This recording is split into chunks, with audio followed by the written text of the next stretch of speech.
In this lab, instead of using LEDs, we're going to be using a liquid crystal display. This liquid crystal display is similar to the liquid crystal display that's on your cell phone. Basically, in this experiment, we'll download a code, which is going to be saying, "Hello World," except what you're going to do is put your name on it instead of "Hello World," okay?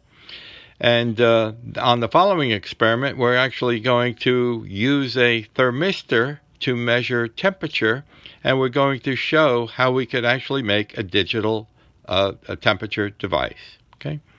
The first thing you've got to be aware of is just be aware that the pins are lined up according to these little solder tabs on the top.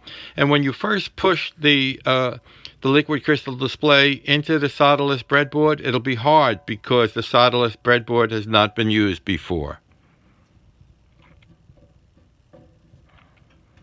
So rock it side by side, little pressure at a time, till you finally get it fully seated in place. And so this is fully seated, so you can see it. Okay. The next thing that you're going to be using is a potentiometer.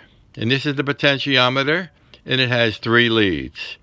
And in order to turn the potentiometer, we'll be using this little sleeve, which will act like a knob for it.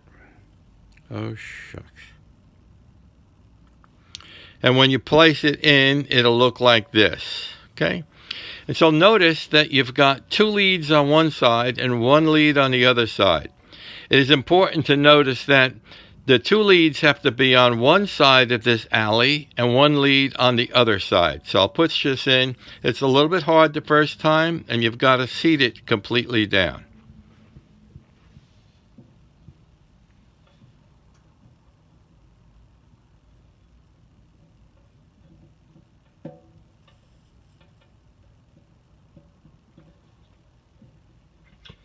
Rock it back and forth and push it all the way down. And you'll notice that there are 2 leads on one side and 1 lead on the other side. That's the way you'll have to install it. Okay?